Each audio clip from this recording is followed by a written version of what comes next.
아.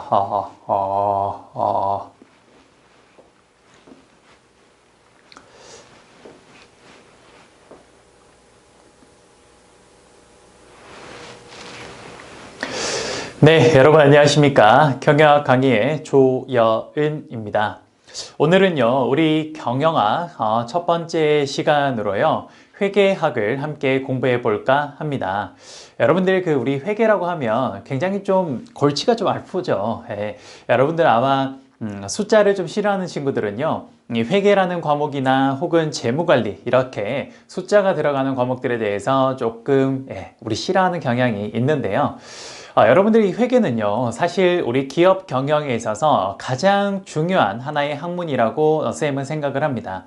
여러분들 평상시에요, 우리 누군가와 소통을 하려면요, 우리 사람들 사이에 소통을 할 때는 반드시 이게 필요한데, 그게 뭘까요? 그거는요, 바로 언어입니다. 우리가 한국이라는 사회에서요, 사람들 간의 소통이 이루어지려면요, 당연히 한국어라는 바로 그 언어가 필요하죠. 그 언어를 매개체로 우리 사람들 간에 정보를 서로 전달하고 의사를 함께 교류하고 있습니다. 그렇습니까? 기업도요. 아무래도 우리가 살아가는 이 사회 안에 있는 하나의 어떤 개체다 보니까요. 이 기업도 기업을 둘러싸고 있는 다양한 이해관계자들과 끊임없이 소통을 하면서 성장해 가고 있습니다. 그러면 기업도 당연히 소통을 하기 위해서는요, 기업의 언어가 필요할 텐데요. 바로 그 기업의 언어가 회계입니다. 그래서 여러분들 우리 소통을 할 때 언어가 중요한 것처럼 기업 경영을 할 때도요, 바로 이 회계가 기업의 언어로서 아주 중요한 역할을 하고 있습니다. 사실 쌤이요, 증권회사를 근무해서 그런 건 꼭 아닙니다만, 회사라는 곳을 실제로 쌤이 다녀보니까요, 이 회계라는 게 굉장히 중요하다는 생각이 많이 들더군요. 우리가 흔히 대학교 때요, 나는 수학이 싫어, 나는 숫자가 싫어, 나는 회계가 싫어. 그래서 마케팅이나 인사팀이나 이런 약간 숫자랑 거리가 멀어 보이는 이런 부서를 지원해서 회사를 다니는 친구들도 있습니다. 하지만 다녀보면 아하, 회사 안에서는 숫자를 제외하고는 절대 회사 생활을 할 수가 없구나라는 걸 꼭 깨닫게 될 겁니다. 마케팅을 한다고 하지만요, 사실 마케팅에서 여러분들이 생각하는 그런 창의적인 아이디어도 중요하지만 이 마케팅에서는요, 이 숫자도 굉장히 중요하게 활용이 되고 있습니다. 인사팀도 마찬가지예요. 그러다 보니까 이 숫자에 대해서 여러분들께서 좀 많이 익숙해질 필요가 있는데요. 그래서 오늘은 우리 첫 번째 시간으로 여러분들이 가장 좀 하기 싫어하는 회계를 가장 첫 시간에 쌤이 이렇게 좀 배치를 했습니다. 그리고 특히 회계는요, 기업의 기업 경영의 언어이기 때문에 가장 첫 번째로 배워야 되는 순서라고 보시면 될 것 같습니다. 그러면 본격적으로 회계학 한번 강의를 시작해 보도록 하겠습니다. 자, 우선 회계라는 과목을 본격적으로 진행하기에 앞서서요, 우선 우리가 배우는 이 회계학이라는 학문의 정의가 뭔지를 함께 살펴볼까 합니다. 자, 한번 보죠. 회계가 무엇입니까? 라고 물어보면요, 회계는요, 이렇게 정의할 수 있습니다. 어떻게요? 의사결정자의 의사결정에 유용한 정보를 제공하기 위한 일련의 과정을 우리는 회계라고 이야기를 합니다. 다시, 회계가 무엇입니까? 라고 물어보면요, 어떻다? 의사결정자의 의사결정에 유용한 정보를 제공하기 위한 일련의 과정을 우리는 회계라고 이야기를 합니다. 그럼 지금 말씀드린 이 회계의 정의를요, 조금 자세히 한번 뜯어보도록 하겠습니다. 한번 보도록 하죠. 자, 회계는 의사결정자의 의사결정에 유용한 정보를 제공하기 위한 일련의 과정을 우리는 회계라고 이야기를 합니다. 그러면요, 여기에서 우선 첫 번째 우리가 물어볼 수 있는 게 있어요. 의사결정자에는 도대체 누가 있니? 라고 물어볼 수 있고요. 두 번째, 회계가 유용한 정보를 제공하기 위한 일련의 과정이래요. 그러면 유용한 정보를 어떻게 제공을 하는데? 라고 우리는 물어볼 수가 있을 겁니다. 맞습니까? 그래서 이 부분을 조금 더 우리가 자세하게 한 걸음 더 들어가 보도록 하겠습니다. 한번 보도록 하죠. 자, 의사결정자에는 누가 있냐라고 물어보면요, 우리 회계의 의사결정자는 크게 세 가지 종류가 있다라고 이야기를 합니다. 첫 번째 누가 있냐면요, 외부 투자자가 있고요, 두 번째 내부 관리자가 있고요, 세 번째 정부가 있습니다. 우선 기업이라는 이런 기업 실체가 이렇게 있으면요, 그 기업을 둘러싸고 있는 다양한 이해관계자들이 있습니다. 특히 이 기업은요, 어떠한 투자처를 잘 발견을 해서 거기에 투자를 해서 거기서 많은 수익을 벌어들이면요, 기업이 더욱더 성장해 가는 어떤 그런 과정이 기업의 일련의 성장 과정이라고 보시면 될 것 같습니다. 그러다 보니까 기업은 어떤 투자처를 잘 발견을 해서 거기 투자를 해야 되는데, 여러분도 아시겠지만 투자를 하기 위해서는요, 당연히 뭐가 필요합니까? 그렇죠, 여러분. 우리 뭐니 해도 뭡니까? 머니죠, 머니. 그러다 보니까 기업이 어떤 투자처를 발견해서 거기에 투자를 하기 위해서는요, 당연히 자금을 조달해 와야 됩니다. 그럼 그 자금은 어디서 나는데? 그건 바로 기업을 둘러싸고 있는 바로 이런 외부 투자자들이 그 기업에다가 자금을 제공해 주는 거죠. 맞습니까? 그래서 그 기업에다 자금을 제공해 주면 기업은 그 마련된 자금을 통해서 아주 우리 회사가 성장할 수 있을 것 같은 미래의 전망이 좋은 그런 분야에 투자를 하게 되고, 거기서 수익을 벌어들이게 되면 바로 이 투자자들이 투자해준 금액에 대해서 일정 부분 보상을 해주는 거죠. 그게 잠시 후에 우리 알게 되겠지만 그게 일종의 배당이라는 정책으로 이런 외부 투자자들에게, 예, 그렇습니다, 이렇게 이익을 다시 돌려주게 됩니다. 혹은 채권처럼 이런 외부에서 돈을 빌려준 그런 부분에 대해서는 이자라는 비용으로 이렇게 수익을 돌려주게 되겠죠. 그리고 남는 돈이 뭐가 됩니까? 그렇죠, 기업이 성장하는 자금으로 활용이 되는 겁니다. 맞습니까? 그래서 첫 번째, 의사결정자의 첫 번째 종류 누가 있다? 외부 투자자가 있습니다. 됐습니까? 그 다음, 회계 정보를 이용하는 사람들은요, 외부 투자자만 있는 건 아니에요. 그렇죠. 두 번째 누가 있냐면요, 내부 관리자들도 있습니다. 자, 쌤이 OT 때도 이야기를 한 것처럼 우리 기업 경영에 있어서요, 가장 중요한 두 사람을 뽑으라면 누가 있습니까? 그렇죠. 최고 경영자와 최고 재무 담당자가 있습니다. 맞습니까? 바로 이 최고 경영자는요, 우리 회사가 앞으로 더욱더 성장하기 위해서 혹은 밝은 미래를 우리가 바라보기 위해서는 어떠한 곳에 투자를 하는 게 좋을까에 대해서 항상 고심하는 사람이, 그게 바로 최고 경영자죠.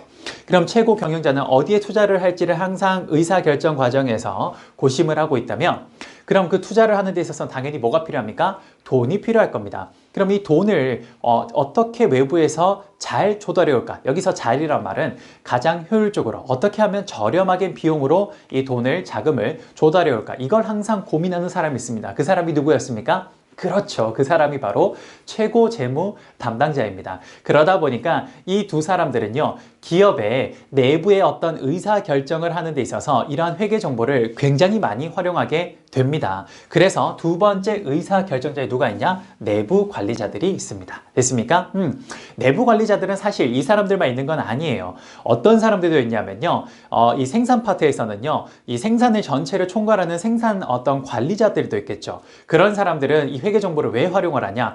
우리 회사에 현재 어떤 제품을 만들 때 이 제품의 원가가 얼마 정도 들어오는지, 그런 것들을 주기적으로 체크를 해서 이 원가가 점점 비싸지고 있다, 혹은 이 원가가 점점 싸지고 있다, 이런 것들을 잘 체크를 해야 기업이 이윤을 극대화할 수 있겠죠. 그래서 이런 기업 내부에 있는 많은 관리자들도 이 회계 정보를 이용을 많이 하고 있습니다. 됐습니까? 우리가 의사결정자의 두 번째 내부 관리자까지 봤네요. 됐습니까? 마지막으로 회계 정보를 이용하는 또 다른 의사결정자가 있는데요. 그 사람들이 누구냐? 그 사람들은 바로 정부가 되겠습니다. 정부는 회계 정보를 왜 이용하나요? 정부가 회계 정보를 이용하는 가장 큰 이유는요, 딱 하나죠. 여러분들도 눈치채셨죠? 정부가 왜 회계 정보를 이용할까요? 그렇죠. 기업에 세금을 부과하기 위해서 정부는 회계 정보를 이용을 합니다. 당연히 정부는 세금을 많이 걷어들이고 싶겠죠. 그래야 정부의 재정 자원이 풍부해서, 그래서 각종 정부 정책을 실시를 좀 효율적으로 할 수 있으니까요. 그런데 기업이 돈을 많이 벌었을 때 거기에 많은 세금을 부과하는 건, 그건 일리 있는 말입니다. 그런데 기업이 돈을 많이 벌지도 못했음에도 불구하고 거기에 많은 세금을 부과한다는 건, 그건 잘못된 세금 정책이 되겠죠. 그래서 정부는요, 기업에게 적절한 세금을 부과하기 위해서 과연 기업이 올 한 해 동안 얼마만큼 이윤을 벌어들였는지, 그런 것들을 확인하기 위해서 기업은 회계 정보를 활용을 하고 있습니다. 됐습니까? 그래서 우리가 회계 정보를 이용하는 의사결정자의 3대, 세 가지 종류가 무엇이냐라고 저한테 물어보면요, 이렇게 대답하겠네요. 첫 번째, 외부 투자자. 두 번째, 내부 관리자. 세 번째, 정부가 있다라고 이야기를 할 수 있습니다. 됐습니까? 그런데 여러분, 이 외부 투자자, 내부 관리자, 정부가 의사결정자의 종류인데요. 이 사람들은요, 사실 회계 정보를 이용을 합니다만 회계 정보를 이용하는 목적들이 이 세 종류가 다 달라요. 자, 볼게요. 첫 번째. 외부 투자자 같은 경우는요, 왜 회계 정보를 이용합니까? 라고 하면요, 외부 투자자는 말 그대로 뭐 하기 위해서? 그렇죠. 투자하기 위해서 회계 정보를 이용을 하게 될 겁니다. 그렇죠. 그 다음 두 번째, 내부 관리자는 왜 회계 정보를 이용합니까? 라고 하면요, 그렇습니다. 내부 관리자는 왜 회계 정보를 이용하냐? 관리를 잘하기 위해서, 회사의 관리를 잘하기 위해서 회계 정보를 이용하게 될 겁니다. 그렇습니까?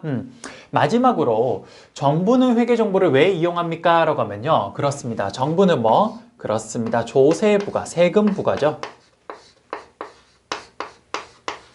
정부는 바로 세금을 부과하기 위해서, 그래서 회계 정보를 이용을 하게 되는 겁니다. 됐습니까?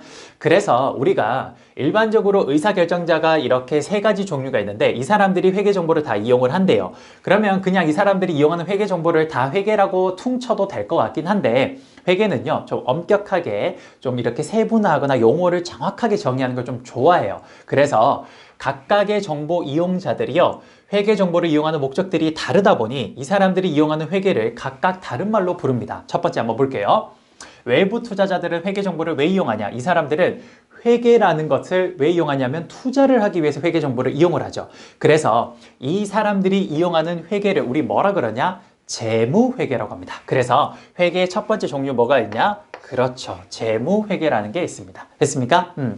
그 다음 두 번째, 기업에 있는 CEO나 CFO 혹은 생산관리 측에 있는 관리자들, 이런 사람들은 회계 정보를 왜 이용하냐? 기업 내부에 자신들의 관리를 목적으로 회계 정보를 이용을 하고 있어요. 그러다 보니까 내부 관리자들이 활용하는 회계 정보를 우리는 뭐라고 하냐? 원가 관리 회계라고 합니다. 말 그대로 생산을 하는 데 있어서 원가를 잘 관리하고 또 조직 내부를 잘 관리하는 데 회계 정보를 이용한다. 그래서 우리는 원가 관리 회계라고 이야기를 합니다. 뭐 줄여서 관리 회계라고 이야기하는 사람들도 있어요. 됐습니까? 그 다음, 정부는 회계 정보를 왜 이용합니까? 그렇죠. 정부는 바로 조세를 부과하기 위해서 회계 정보를 이용을 합니다. 맞습니까? 그래서 정부가 이용하는 회계를 우리는 뭐라 그러냐? 세금을 부과하기 위해서 쓰는 회계라 그래서 세 번째 세무회계라고 이야기를 합니다. 그래서 여러분들 여기 보시면요. 회계에 총 3대 종류가 있는데 그게 뭐냐? 재무회계, 원가관리회계, 그리고 세무회계, 이렇게 세 가지 종류가 있습니다. 이 세 가지 종류가 어떻게 해서 나온지 아시겠습니까? 그렇죠. 회계 정보를 이용하는 의사결정자들이 이 회계 정보를 이용하는 목적들이 다 다르다 보니까 그 목적을 기준으로 회계를 좀 분류해 보니 이렇게 총 세 가지의 회계 종류가 나오게 된 것입니다. 이해되십니까? 오케이, 좋았어요. 그러면 이렇게 3대 우리 회계까지 우리가 봤는데요. 이 각각의 회계가 좀 다른 특징을 가지고 있어요. 그래서 그 특징이 뭔지 지금부터 하나씩 한번 보도록 하겠습니다. 한번 보도록 하죠. 자, 한번 보시면요. 첫 번째, 자, 외부 투자자들이 우리가 흔히 활용하는 회계를 우리 뭐라 그런다? 재무회계라고 합니다. 재무회계. 그러면 이 재무회계는요, 회계를 작성을 할 때 우리가 흔히 작성 기준이 있다라고 해요. 요거는 작성 기준이 어떻다? 예, 작성 기준이 있다라고 이야기를 합니다. 반대로 내부 관리자들이 활용하는 원가 관리 회계는요, 작성을 하는 데 있어서 회계 재무제표를 작성하는 데 있어서 작성 기준이 어떻다? 없다라고 합니다. 여기는 왜 그런지 한번 설명드려 볼게요.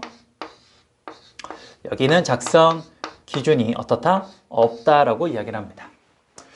마지막으로 세무회계도 일정한 작성 기준이 있다라고 해요. 여기도 작성 기준이 있다라고 합니다. 있다라고 해요. 자, 왜 그런지 한번 봅시다. 자, 우선 첫 번째로 외부 투자자들은 작성 기준, 회계 재무제표를 작성을 할 때 작성 기준이 있고요. 죄송합니다, 여러분. 제 목이 조금 안 좋네요. 그 다음 두 번째, 내부 관리자들이 사용하는 회계, 원가관리 회계는 작성 기준이 없대요. 자, 사실 이 두 가지가 굉장히 좀 중요한 편인데 한번 볼게요. 외부 투자자들을 위한 재무회계는 왜 작성 기준이 필요하냐? 그건 여러분 아주 상식적으로 생각해 보면 너무 당연한 말입니다. 볼게요. 여러분, 기업이라는 게 있어요. 자, 기업이 이렇게 있죠. 그러면 기업 외부에 있는 투자자들은요, 너무나 많을 겁니다. 예를 들어서 삼성전자에 투자한 사람들이 누가 있냐라고 하면 가장 대표적인 게 삼성전자 주식을 갖고 있는 사람들이 될 거예요. 맞습니까? 그래요. 그렇게 삼성전자 주식을 갖고 있는 사람들은 대표적으로 삼성전자에 투자한 외부 투자자들이 될 겁니다. 맞습니까? 그럼 쌤 여기서 하나 물어볼게요. 삼성전자에 투자한 외부 투자자들은 한 몇 명 정도 될까요? 쌤도 잘은 모르겠지만 아마 수천 명 정도가 될 겁니다. 수천 명. 여러분, 우리 사람이 어떻나요? 우리 사람은 굉장한 다양성을 가지고 있죠. 예를 들어서 어떤 사람은 성격이 굉장히 차분한 사람이 있는 반면에 어떤 사람은 성격이 굉장히 불같은 사람도 있습니다. 맞습니까? 그래요.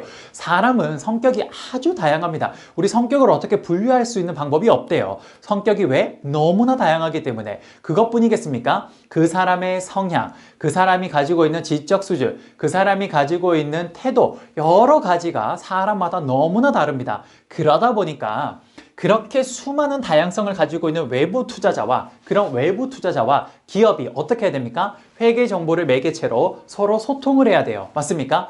그러다 보니까 서로 내가 알 수 없는 기업이 외부에 있는 수많은 불특정 다수의 투자자들과 소통을 해야 되는데 이 외부 투자자들이 어떻습니까? 너무 다양하죠. 그리고 그 사람들을 불특정 다수기 때문에 누가 어떤 사람인지를 정확하게 알 수가 없어요.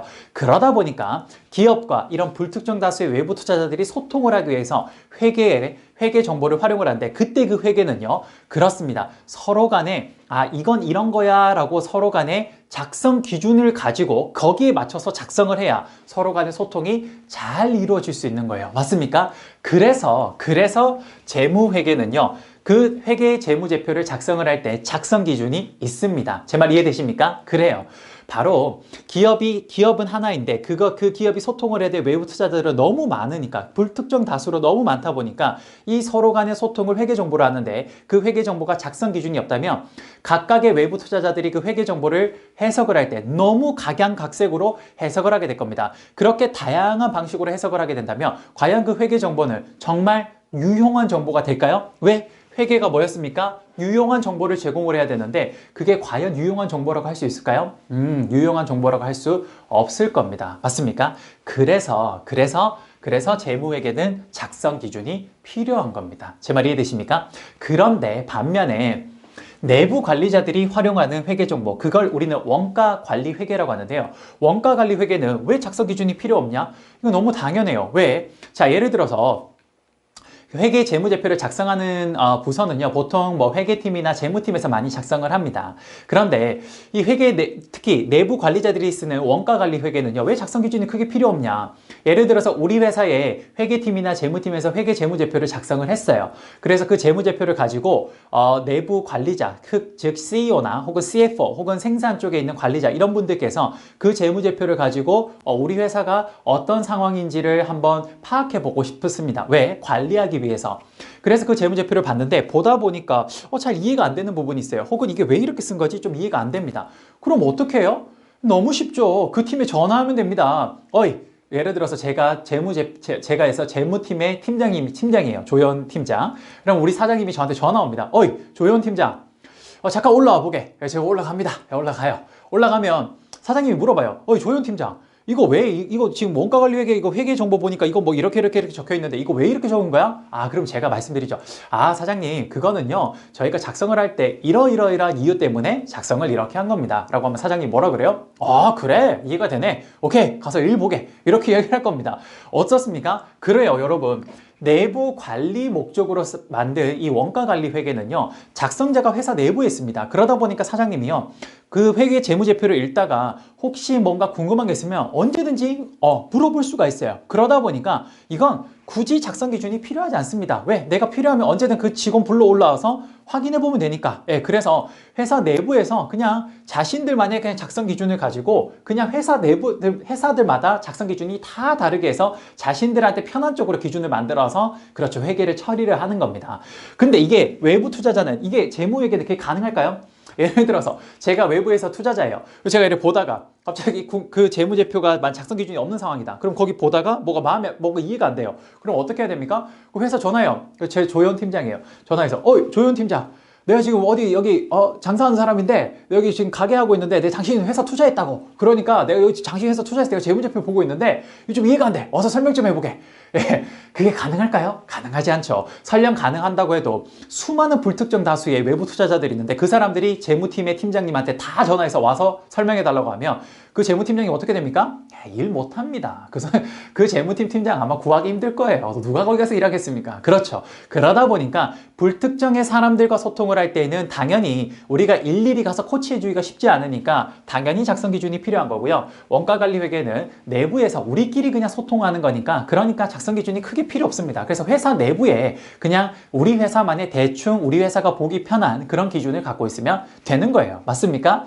그리고 마지막으로 정부의 세무회계는 그렇죠. 작성 기준이 있습니다. 그런데 이 작성 기준은요. 보통 어떤 작성 기준이냐면 이 작성 기준은 주로 세무 기준이 되겠죠. 정부가 왜 조세를 부과하기 위한 거니까 어떤 기준이다? 세무 기준이 될 겁니다. 이건 크게 중요하진 않아요.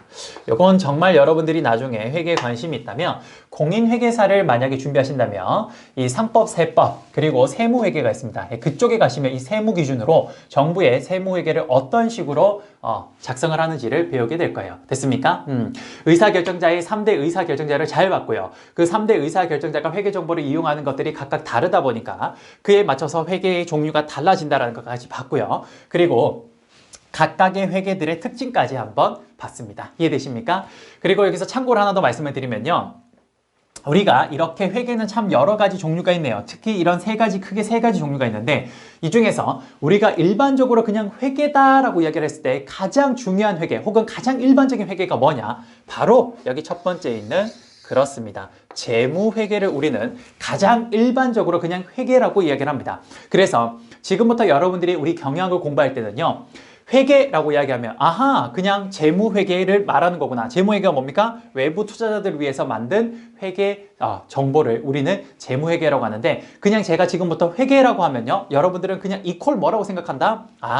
그냥 재무회계 이야기하고 있구나. 외부 투자자들 위해서 만들고 있는 그 회계 정보 말하는구나. 그렇게 생각하셔도 아주 무방할 것 같습니다. 됐습니까?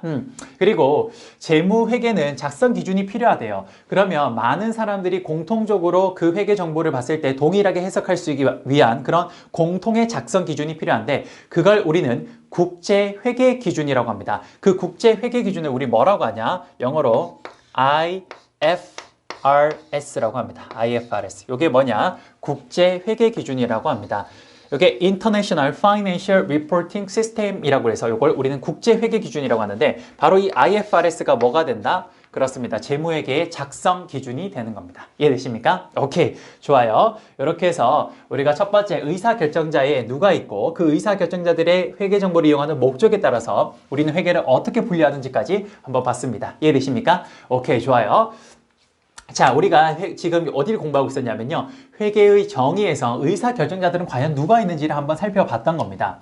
그 다음 두 번째, 회계가 뭐다? 의사결정자의 의사결정에 유용한 정보를 제공하는 거래요. 그러면 유용한 정보를 제공을 하려면요. 뭔가 제공을 하려는 수단이 필요할 겁니다. 그럼 제공을 하려면 어떻게 회계 정보를 전달을 하는데 바로 회계 정보를 전달하는 수단이 뭔지 지금부터 한번 보도록 하겠습니다. 사실 여기서부터가 우리 회계의 가장 핵심 분야인 거죠. 한번 해보도록 할게요.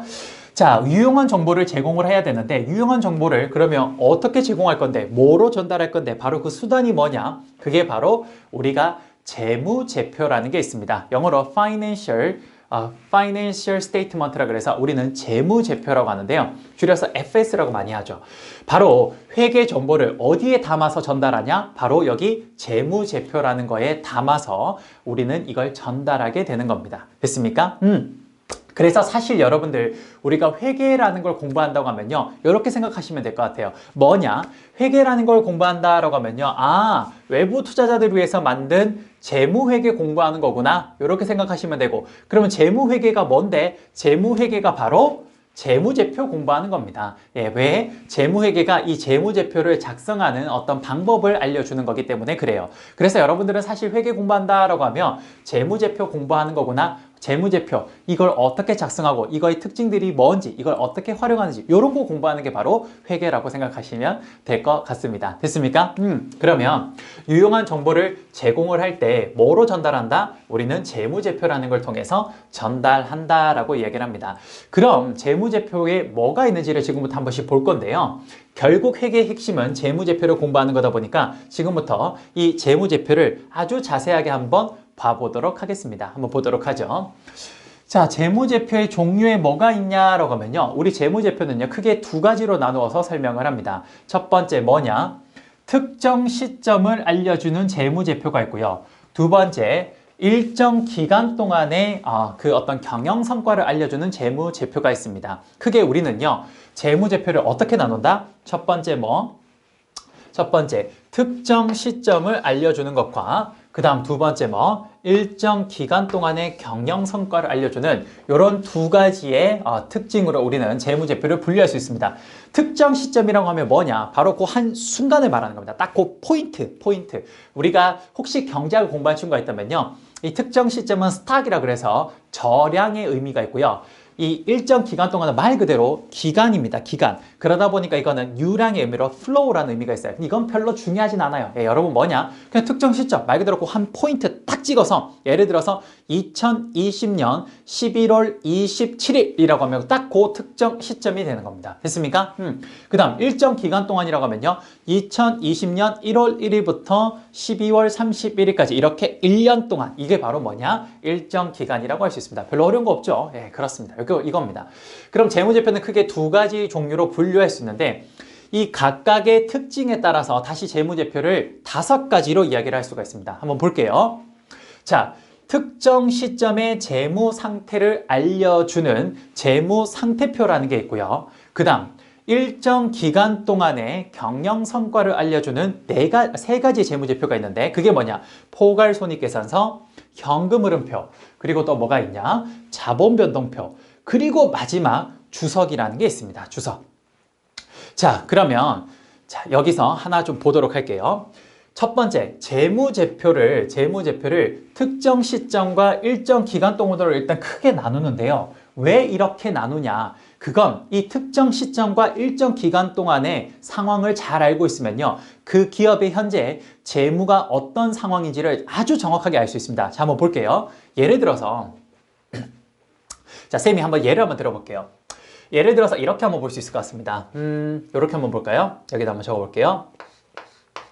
자, A기업이라는 게 있고 여기 B기업이 있습니다. 그런데 A기업이요. 예를 들어서 12월 31일 날 A기업은 얼마를 가지고 있냐면요. 100억을 가지고 있고요. 그 다음 B기업은 얼마를 가지고 있냐면 10억을 가지고 있습니다. 자, 그게 12월 31일이에요. 자, 한번 물어볼게요, 쌤이. 자, 여러분 지금 쌤이 이렇게 설명한 상황에서 한번 물어보면요. 여러분, A기업이랑 B기업 중에 어느 기업이 훨씬 더 좋은 것 같아요? 라고 하면요. 여러분 당연히 이렇게 얘기할 겁니다. 현재 A기업이 현재 100억을 가지고 있고 B기업이 10억을 가지고 있으니까 당연히 A기업이 더 좋아요 라고 이야기를 할 겁니다. 저라도 그럴 것 같아요. 그렇습니다. 그런데 예를 들어서 이렇게 표현을 해볼게요. A기업은요. 1월 1일부터 12월 31일까지요. 1월 1일부터 12월 31일까지 1년이라는 시간 동안 A기업은 얼마를 벌었냐면요. A기업은 예를 들어서 1억을 벌었습니다. A기업은 1억을 벌었어요. 반면에 B기업은요. 1월 1일부터 12월 31일까지 얼마를 벌었냐면요.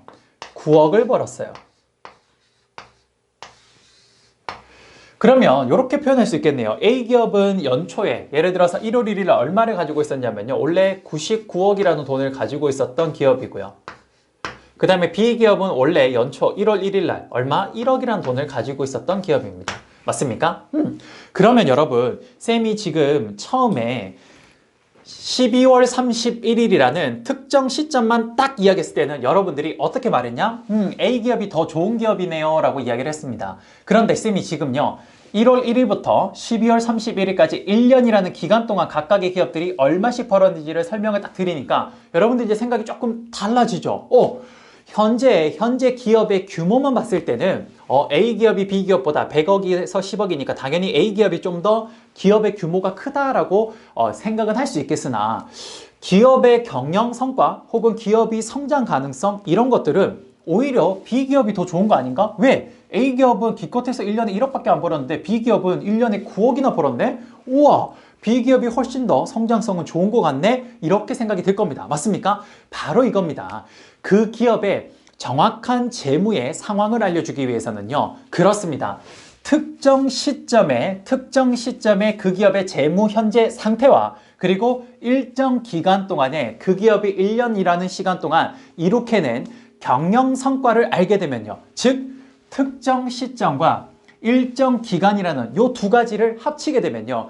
그 기업의 재무 상황을 아주 정확하게 알 수가 있는 겁니다. 맞습니까? 그렇네요. 쌤이 지금 말씀드린 이 예제를 통해서 왜 재무제표를 우리가 유용한 정보를 전달하는 수단으로 재무제표를 활용을 하는데 왜 재무제표를 크게 특정 시점과 일정 기간이라는 두 가지로 나누어서 설명하는지를 아시겠습니까? 그렇습니다. 바로 이것 때문에 특정 시점과 일정 기간 이 두 가지의 특징으로 나누어서 설명을 하는 겁니다. 그래야 기업의 재무 상황을 아주 정확하게 파악할 수 있기 때문입니다. 이해되십니까? 그래요. 그래서 우리가 말씀드린 것처럼 재무제표는 이렇게 크게 두 가지의 특징, 특정 시점과 일정 기간으로 나누는데 특정 시점을 알려주는 재무제표를 우리는 재무상태표라고 합니다. 말 그대로 그 회사의 재무의 상태를 알려준다 그래서 재무상태표라고 하고요. 그 다음 일정 기간 동안에 뭘 알려주는 거냐?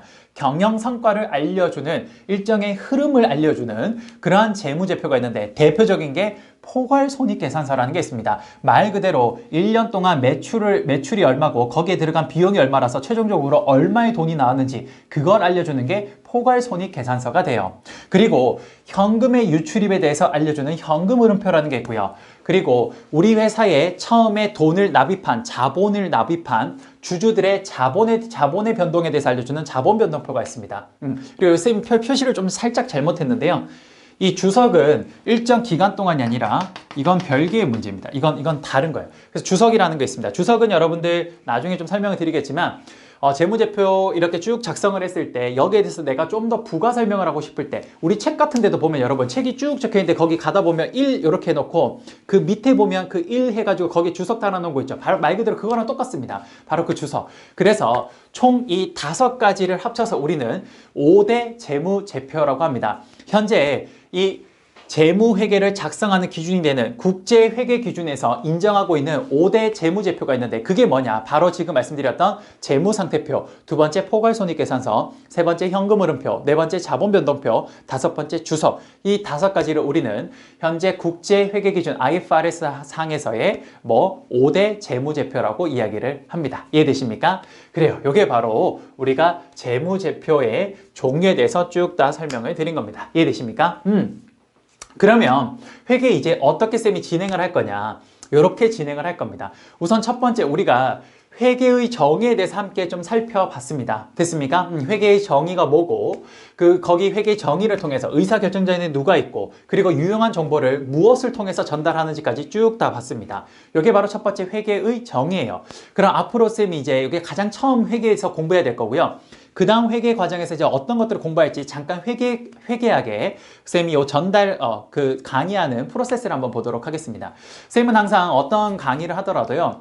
그냥 이거 외워, 저거 외워, 이거 굉장히 싫어요. 왜냐하면 쌤도 머리가 좀 별로 좋은 편은 아닌 것 같아요. 그러다 보니까 쌤이 암기력이 그렇게 좋은 편은 아니라서 굉장히 어떤 공부를 할 때 굳이 암기를 안 해도 될 걸 이렇게 억지로 암기하는 걸 굉장히 싫어합니다. 그래서 항상 쌤은요 공부를 할 때 논리적으로 공부하는 걸 굉장히 좋아해요. 그럼 논리적인 것들을 딱 이해를 해놓고 나면 굳이 암기를 하지 않으려고 해도 혹은 내가 중간중간에 까먹더라도 그 논리의 흐름만 따라가면 까먹은 부분이 나중에 생각이 나더라고요. 그래서 쌤은 항상 논리를 좀 중시하는데 그래서 왜 회계학을 지금부터 이렇게 가르칠지를 한번 보도록 하겠습니다. 한번 보도록 하죠.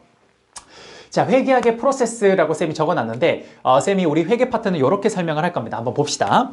우선 첫 번째, 오늘 지금 한 게 뭐냐면요. 이걸 한 겁니다. 회계의 정의에 대해서 한번 본 거예요. 항상 어떤 공부를 할 때는요, 여러분, 그 학문의 정의부터 출발하면 참 좋아요. 그래서 쌤은 모든 학문을 할 때는요, 가급적 정의에서 출발하려고 합니다. 정의나 혹은 그 학문이 추구하고자 하는 목적, 목표, 이런 것들을 항상 출발점을 둬요. 그래서 우린 지금 뭘 봤냐? 회계의 정의에 대해서 봤습니다. 회계의 정의가 뭐였다? 의사결정자의 의사결정에 유용한 정보를 제공하기 위한 일련의 과정을 우리는 회계라고 합니다. 바로 그 정의에서 우리는 일단 의사결정자에 누가 있고 그 의사결정자들이 회계 정보를 이용하는 목적에 따라서 회계가 어떤 것들이 있는지를 봤고요. 그 다음 유용한 정보를 제공하기 위한 일련의 과정인데 유용한 정보를 어떻게 전달하냐? 바로 그 전달하는 수단이 재무제표라고 얘기를 했습니다. 그래서 쌤이 방금 이야기한 것처럼 실질적으로 우리가 회계를 공부한다 그러면 바로 이 재무제표에 대해서 공부한다라고 해도 과언이 아닙니다. 재무제표를 어떻게 작성하고 그 작성된 재무제표가 어떤 특징을 가지고 있으며 그리고 그 재무제표를 실질적으로 어떻게 활용하는지 그것들을 공부하는 게 바로 사실상 회계학이에요. 회계학. 그래서 우리가 회계학을 이렇게 해서 재무제표로 유용한 정보를 재무제표로 전달한다는 걸 알게 되었고 이 재무제표는 크게 특정 시점을 알려주는 재무제표와 일정 기간 동안 알려주는 재무제표가 있습니다. 그 특정 시점의 재무상태표, 일정 기간 동안의 포괄손익계산서, 현금흐름표, 그리고 또 뭐가 있습니까? 자본변동표 이렇게 네 가지가 있고요. 그리고 각각의 재무제표들이 혹시나 내가 추가적으로 더 정보를 알려주고 싶은 게 필요할 때 쓰는 주석 이렇게 5가지를 우리는 뭐라 그런다? 5대 재무제표라고 했습니다. 됐습니까? 그래서 우리는 회계학 프로세스의 첫 번째 회계의 정의에 대해서 지금 쌤이 설명을 드린 거고요.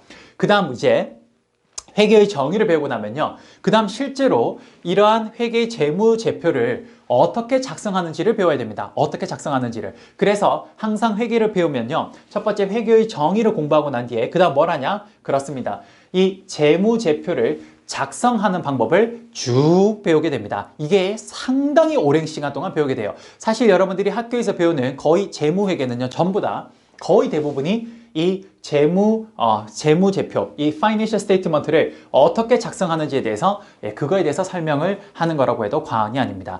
잠깐 재무제표에 작성하는 순서에 대해서 잠깐만 여러분들 강의 교재를 통해서 한번 보면요. 거기 여러분들 보시면 이렇게 적혀 있을 겁니다.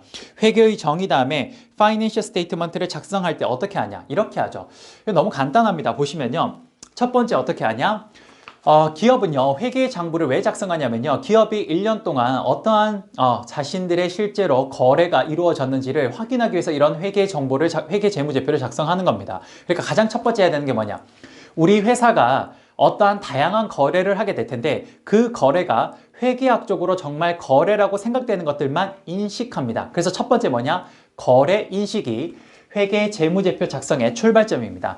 뭐가 거래고 뭐가 회계학적으로 거래가 아닌지 그걸 잘 분류하는 게 그게 첫 번째입니다. 그걸 우리는 거래 인식이라고 해요. 자, 그렇게 해서 거래 인식을 통해서 회계 장부에 작성해야 될, 즉 회계학적으로 거래라고 우리가 생각되는 것들만 회계 장부에 작성하고 그렇지 않은 것들은 회계 장부에 작성하지 않습니다. 그래서 거래 인식을 해서 회계학적으로 거래라고 인식되는 것들만 두 번째 이제 작성을 하는 겁니다. 그걸 우리가 첫 번째, 두 번째 거래를 붕괴한다 그러는데 그걸 다른 말로 표현하면 쉬운 말로 표현하면 거래를 장부에다가 기록하는 거라고 보시면 됩니다. 거래를 인식하고 난 뒤에 회계학적으로 거래라고 인식되는 것들만 회계 장부에다가 거래를 기록하는데 그걸 우리 회계학적으로 거래를 붕괴한다라고 이야기를 합니다. 그래서 거래를 붕괴하고 나면요. 그 다음 뭘 하냐? 그 붕괴된 것들이 낮게 거래를 계속 이렇게 낱개로 적었을 겁니다. 그럼 그걸 쭉 이렇게 한 곳에 모아 놓을 필요가 있는데 그걸 우리 뭐라 그랬냐? 총계정 원장이라고 합니다. 총계정 원장. 그래서 총계정 원장에다가 거래를 기록해 놓은 거 있죠. 그걸 한 곳에다가 쭉 모아 두는데 그걸 총계정 원장에다가 뭐 한다? 정기한다라고 이야기를 합니다. 총계정 원장에다가 정기한다. 자, 그렇게 해서 이 쭉 낱개의 거래들을 쭉 기록해놨던 걸 한 곳으로 쭉 모았으면요. 제대로 이걸 우리가 옮겼는지를 확인하기 위해서 한번 시험 삼아서 이게 제대로 옮겼는지 계산해 볼 필요가 있는데 그걸 뭐라 그러냐? 수정전 시산표라고 합니다. 왜 시산표냐? 시험 삼아 계산한 표라 그래서 우리는 시산표라고 해요.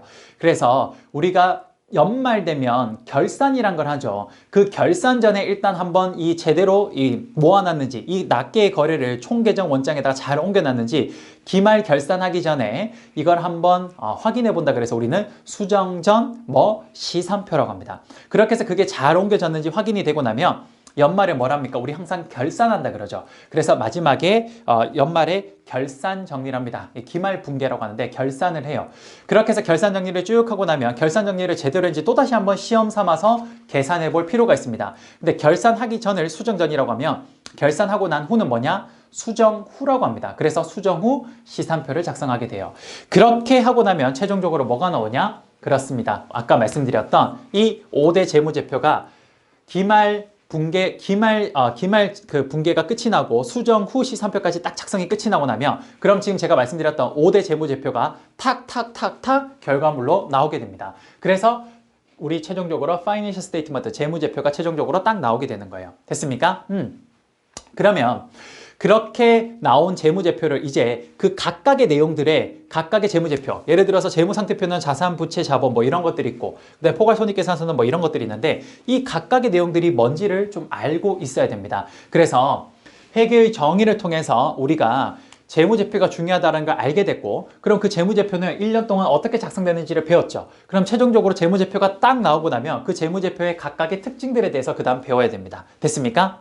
요 순서대로 첫 번째 배우는 거예요. 이해되십니까? 그런데 일반적으로 여러분 우리 회계를 정말 전문적으로 공부를 해야 되는 뭐 예를 들어서 공인회계사 시험이라거나 그에 준하는 시험들은요.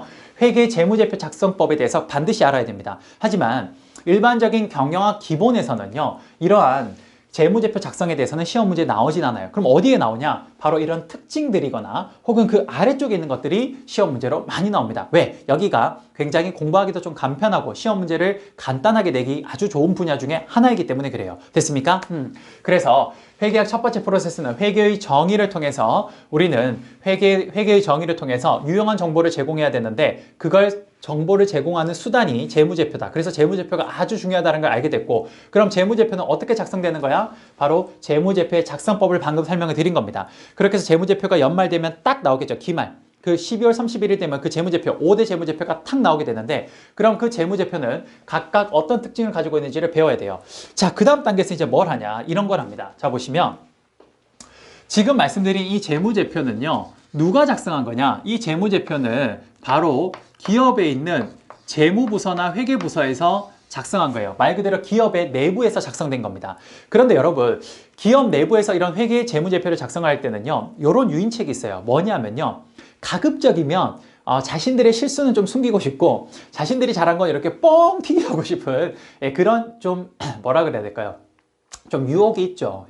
그러다 보니까 아무래도 이 재무제표는요. 그 회사에 있는 내부 사람이 만든 거래요. 그럼 그 사람들은 당연히 실수는 줄이고 싶고 그 다음 자신들이 잘한 건 되게 과장하고 싶을 겁니다. 그럼 여러분 그렇게 조작된 회계 재무제표가요. 과연 유용한 정보를 제공할 수 있을까요? 아니겠죠. 그렇죠. 실수는 축소되어 있고 자신들이 잘한 건 뻥튀기 된 거 그러한 회계 정보를 과연 유용하다고 할 수 있을까요? 아닙니다. 그래서 회계 재무제표가 1차적으로 내부에서 작성이 되면요. 이게 정말 유용한 정보가 되기 위해서 누가 이거를 한번 검토해 주냐면요. 그렇습니다. 외부에 있는 사람들이 한번 검토를 해주는데 그걸 우리는 회계감사라고 합니다. 외부 회계감사가 되죠. 바로 이게 외부에서 하게 되는 겁니다. 바로 외부에서 회계감사를 하게 되는 거죠. 이 회계감사를 보통 누가 합니까? 그렇죠. 우리가 흔히 말하는 CPA, 공인회계사라는 사람들에 의해서 하게 되는 거죠. 그래서 이 내부에서 작성된 회계 재무제표를 보다 유용한 정보로 만들어주기 위해서 외부에서 아무래도 객관적인 제3자가 이게 정말 잘 작성되었는지를 한번 확인해 줄 필요가 있는데 그걸 우리는 회계감사라고 하는 겁니다. 이해되십니까? 그래서 회계 재무제표가 작성이 되고 나면 이 내부에서 작성된 회계 재무제표의 정보의 유용성을 더욱더 올려주기 위해서 그리고 객관성을 더욱더 높이기 위해서 외부에 있는 제3자가 내부에서 만든 재무제표가 정말 잘 작성되었는지를 확인해보는 바로 회계감사를 실시하게 됩니다. 됐습니까? 그래서 회계감사를 공인회계사라는 사람들이 와서 그 회사의 재무제표를 쭉 검토를 하게 돼요. 그리고 난 뒤에 쭉 검토해봤더니 별 문제가 없다라고 생각이 들면요. 그럼 이 사람들이 이제 그 회계 재무제표를 검사하고 난 뒤에 의견 표명을 하는데 우리가 흔히 말해서 제품 같은 것들을 검사할 때 제품이 잘 만들어지면 우리가 흔히 말해서 그 국가 무슨 산업정보원인가요? 거기에서 KS 마크 도장을 딱 찍어주죠. 그런 것처럼 공인회계사들이 그 기업 내부에서 만든 재무제표를 한번 봐보니까 큰 문제가 없네 혹은 좀 문제가 있네 이렇게 최종적으로 이 사람들의 의견이 나올 겁니다. 바로 그 의견을 총 4가지의 의견으로 표명하게 됩니다. 이 중에서 가장 위쪽에 있는 바로 적정 의견이 뭐냐? 바로 이겁니다. KS 마크 도장을 찍어주는 거예요. 공인회계사가 내부에서 그 회사 기업이 만든 내부에서 만든 재무제표를 한번 쭉 감사를 해봤더니 너희가 만든 이 재무제표, 너희가 만든 이 기업 재무제표가 국제회계기준, 바로 IFRS 기준에 잘 부합해서 만들었구나. 그래서 큰 문제가 없는 것 같아. 국제회계기준에 크게 벗어나지 않는 것 같아. 라고 생각이 들면요. 공인회계사가 최종적으로 검토 의견을 뭐로 내주냐? 적정 의견을 내줍니다. 적정 의견. 요게 바로 뭐냐? 너희는 현재 만든 재무제표가 국제회계 기준에 맞춰서 잘 작성된 것 같아 라고 이야기를 하는 겁니다. 됐습니까? 그 다음, 만약에 회계 감사를 했는데 회계사들이요, 그 기업 내부에서 만든 재무제표를 봤더니, 국제 회계 기준과 조금 안 맞는 게 있어 라고 생각이 듭니다. 그럼 뭐냐? 그 다음 단계 한정 의견을 내줍니다. 한정 의견. 요거는, 내가 보니까 전반적으로는 크게 문제가 없는데, 요런 몇 가지 부분이 국제 회계 기준이랑 조금 안 맞는 것 같아 라고 이야기를 하는 겁니다. 그럼 그럴 때는 어떻게? 한정 의견이라는 걸 주게 되는 거예요. 그 다음, 만약에 회계 감사를 했는데 공인회계사가 기업 내부에서 작성한 재무제표를 봤더니 이거 좀 많이 아닌데? 라는 생각이 들죠. 그럼 최종적으로 어떤 의견을 냈냐? 부적정 의견을 내줍니다. 예, 그러면 너희들 만든 그 재무제표 이건 좀 아닌 것 같아. 이건 좀 많이 고쳐야 될 것 같아. 이렇게 생각하는 게 바로 부적정 의견이에요. 마지막으로 의견 거절이라는 게 있는데 이건 뭐냐? 공인회계사가 기업 내부에서 만든 재무제표를 검토해 봤더니 이 재무제표는요, 완전 속된 말로 슈렉인데? 라는 생각이 드는 겁니다. 그러면 어떻게 하냐? 이건 내가 감사할 필요도 없는 것 같아. 너희는 감사할 준비도 안 되어 있는 것 같아. 국제회계 기준에 완전 맞지가 않아. 이게 무슨 회계 재무제표야? 라고 해서 마지막으로 의견 내주는 게 의견 거절입니다. 이거 의견을 내가 말할 수도 없어. 왜? 너무 이건 지금 완전 슈렉이기 때문에 그래. 이렇게 이야기를 하는 거죠. 바로 이게 회계 감사를 통해서 나올 수 있는 총 4가지 의견이라고 보시면 됩니다. 이 중에서 제가 왜 적정 의견만 중요하다고 했냐면 적정 의견 이외의 나머지 의견들은요, 전부 다 이 나머지 한정 의견이나 부적정 의견 거절을 받게 되면 그러면 이 재무제표는요, 실제 외부로 나갈 수가 없습니다. 그래서 가장 중요한 적정 의견 이외에는 사실상 아무런 의미가 없다라고 보시면 될 것 같아요. 됐습니까? 자, 여기까지 다시 한번 정리해 볼게요. 저희가 처음에 회계학을 공부할 때 어떻게 하는 거냐? 회계의 정의를 일단 공부해서요, 회계 정의를 통해서 재무제표가 중요하다는 걸 알게 됐습니다. 그럼 이 재무제표가 중요하니까 재무제표를 작성은 어떻게 하는지를 그 다음 알아야 되고요. 그 작성이 끝나고 나면 재무제표가 딱 나오게 되겠죠. 그럼 그 재무제표는 기업 내부에서 만든 겁니다. 그럼 기업 내부에서는요, 자신들의 실수는 줄이고 자신들이 잘한 건 과대 포장하려고 그런 유인이 좀 있습니다. 그래서 회계는요, 유용한 정보를 제공해야 되기 때문에 만약 기업 내부에서 자신들의 실수를 축소시키고 잘한 것들은 뻥튀기 시키면 그건 유용한 정보가 아니죠. 그래서 내부에서 만든 재무제표를 보다 유용한 정보로 가공하기 위해서는요, 제3자가 그게 정말 제대로 작성된 건지를 객관적으로 감사해 볼 필요가 있습니다. 그래서 두 번째 배워야 되는 게 회계 감사가 되는 거예요. 누가 한다? 공인회계사가. 그럼 공인회계사가 내부에서 작성한 재무제표를 확인을 해서 최종적으로 4가지 의견을 내주는데 이 중에서 딱 하나의 의견만 중요한 거다. 그게 뭐냐? 적정 의견이라는 겁니다. 이게 뭐냐? 너희들이 만든 재무제표 국제회계 기준에 맞춰서 잘 작성했구나 라는 표시라는 겁니다. 됐습니까? 그러면 적정 의견을 받은 기업의 재무제표는요, 이제 어떻게 하는 거냐? 그렇습니다. 여러분, 이게 재무제표가 뭡니까? 유용한 정보를 전달하기 위한 수단이었어요. 그럼 유용한 정보를 누구한테 전달하는 겁니까? 의사결정자들한테 전달해야 되는 겁니다. 그럼 이제 유용한 정보를 만들었으니까 이제 전달을 해야겠죠. 그 전달하는 게 뭐냐? 그렇죠. 적정 의견을 받은 것들을 이제 전달을 하는 게 뭐냐? 그걸 외부 공시라고 하는 겁니다. 외부 공시. 요게 이제 적정 의견을 받아서 유용한 정보가 딱 됐으니까, 재무제표가 유용한 정보가 됐죠. 이제 공인도 받았으니까. 그럼 요거를 이제 많은 사람들이, 즉 외부 투자자들이 볼 수 있게 이걸 밖에 공개하는 겁니다. 그걸 우리 뭐라 그러냐? 외부 공시라고 해요. 대한민국은 금융감독원에 있는 뭡니까? 그 정확한 한국어가 기억이 안 나네요. 보통 다트라고 많이 하니까. 금융감독원의 다트 시스템이라는 게 있습니다. 여기에다가 기업이 이렇게 검사받은 재무제표를 여기에다가 공개하게 됩니다. 업로드를 하게 돼요. 그래서 대한민국 국민이라면 누구나 그 기업의 재무제표는 손쉽게 다운받아서 볼 수가 있습니다. 됐습니까? 그래요. 이렇게 해서 기업이 외부 공시까지 끝이 나면 이제 기업이 해야 될 일은 여기까지 끝이 나는 겁니다. 그럼 마지막으로 이렇게 정보를 공개되어 있는 이 회계 정보를 이제 뭐 하는 겁니까? 그렇죠. 외부 투자자들은요, 이걸 활용을 해서 이 기업이 정말 효율적인지 아닌지를 판단해야 될 겁니다. 그래서 마지막으로 해야 되는 게 뭐냐? 그렇습니다. 여기에서 나온 다양한 회계 정보를 가지고 어떻게 활용을 해야 되는지를 마지막에 공부해야 되는 거예요. 이해되십니까? 그래요. 그래서 우리 회계학은요, 지금처럼 이렇게 과정으로 진행하게 될 겁니다. 이해되십니까? 여러분이 봤을 때 그렇게 어렵진 않죠. 사실 회계가 어려운 거는요, 제가 말씀드린 것처럼 재무제표를 작성하는 방법을 공부할 때 이때가 굉장히 어렵습니다. 왜? 다양한 국제 회계 기준들을 공부해야 되기 때문에 그래요. 그렇지만 이건 좀 심화 과정에서 여러분들이 그렇게 해야 되는 거고, 일반적으로 여러분들이 경영학을 준비하는 친구들은요, 전부 다 이 작성에 대해서는 크게 신경 쓰지 않으셔도 됩니다. 우리는 주로 재무제표의 특징과 그리고 나머지 것들을, 특히 회계지표를 어떻게 활용하는지 이런 것들 정도만 공부하시면 충분히 시험을 맞추는 데 있어서는요, 네, 크게 지장이 없을 거라고 생각이 듭니다. 됐습니까? 그러면요, 오늘은요, 우리 회계 정의까지 봤고요, 작성하는 방법에 대해서 쌤이 대충 설명, 그 일련의 과정은 한번 설명을 드렸습니다. 그러면 다음 시간에는 이제 드디어 Financial Statement, 재무제표의 이 각각의 재무제표들의 특징에 대해서 하나씩 좀 보도록 하겠습니다. 여러분들 첫 시간부터 정말 고생 많으셨고요. 다음 시간에 여러분들 우리 재무제표의 특징을 함께 좀 공부해 보도록 하겠습니다. 수고 많으셨고요. 다음 시간에 다시 한번 찾아뵙도록 하겠습니다. 감사합니다.